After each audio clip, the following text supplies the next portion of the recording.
Okay, so basically the whole front of the car has to come off, and it's a pain in the ass.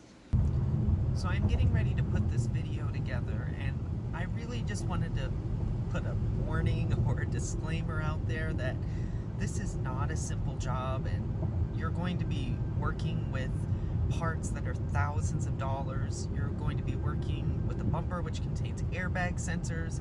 You could set off your airbags, you could damage your headlight housings. So while you do save thousands of dollars by replacing the lenses, you still could inadvertently ruin something that requires you to then spend thousands of dollars to fix it. So unless you know what you're doing and you have all of the tools, I wouldn't recommend doing this yourself. Beamer Jake's, where I bought these lenses from, offers a service where you can send your headlights out to them, and they will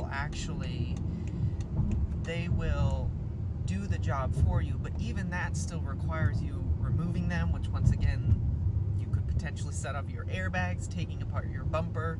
So you really just have to know what you're doing or know your limits. I did look into trying to get this service done at like a shop or a detail shop, an auto mechanic shop, and honestly most of them told me that they don't do it because of how much work is involved and the risk of damaging something. They'd rather just replace it. And you know, I think for some cars where a new headlight might only be $400, $500, it's not so bad. But on some of these cars, headlights are literally thousands of dollars each. So it's like, I'm gonna take the risk.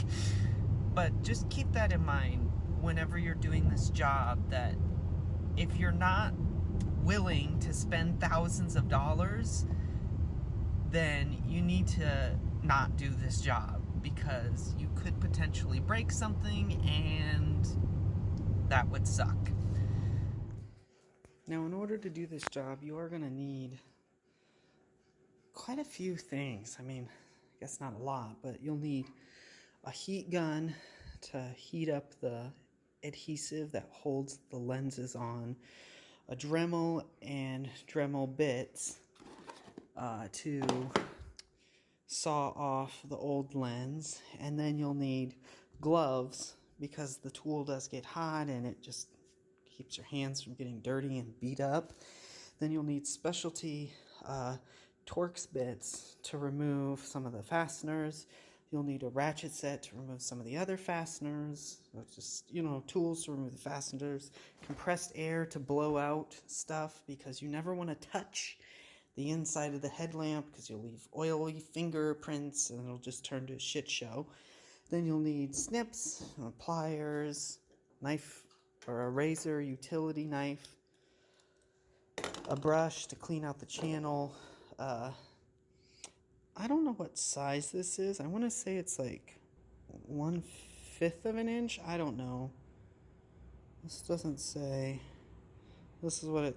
I don't know if any of that means anything, but this is the perfect size to scrape out that channel, because you need something to really get under there to pry up the plastic and residue that's left. You need a knife to open the boxes. Of course, you need the lenses, and then you'll need paper towels and a glass cleaner just to clean as you go. The instructions. This is the sealant. You'll need to, once you pull out all the old gasket material, have to put in new gasket material. Beamer Jake's offers it as a kit where you can get it. They send you enough to do 2 housings, and so that's pretty much what you'll need.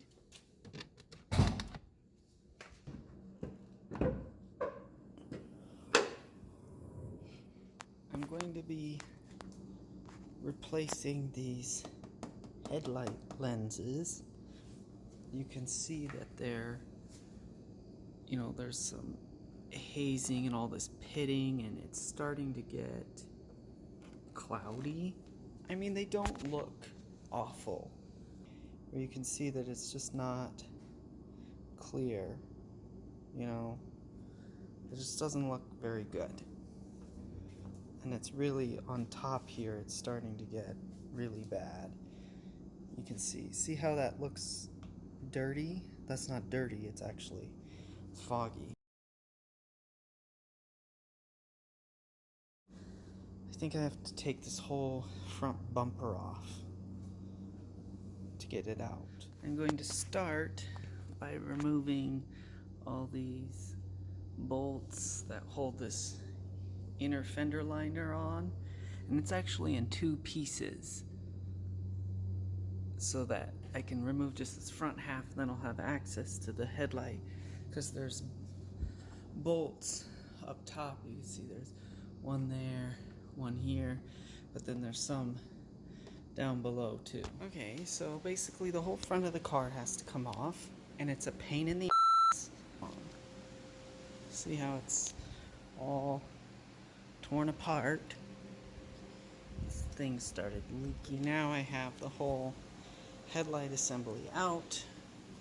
I can put on the new one once I get the old one off. And it has these clips that hold it on. We'll have to, hopefully it comes off easy. Cutting this thing off.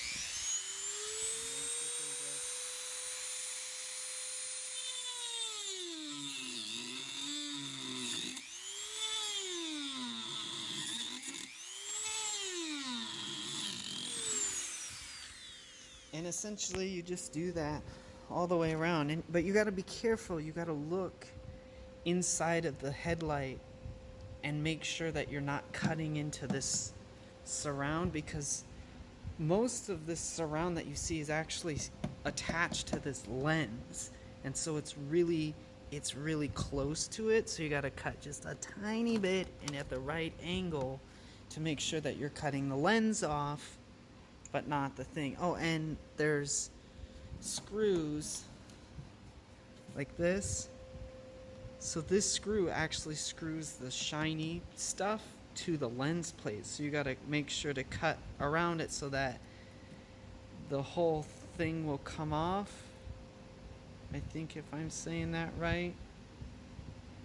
Yeah, because it's screwed into here, so you have to make sure that the lens will come off and this will come with it.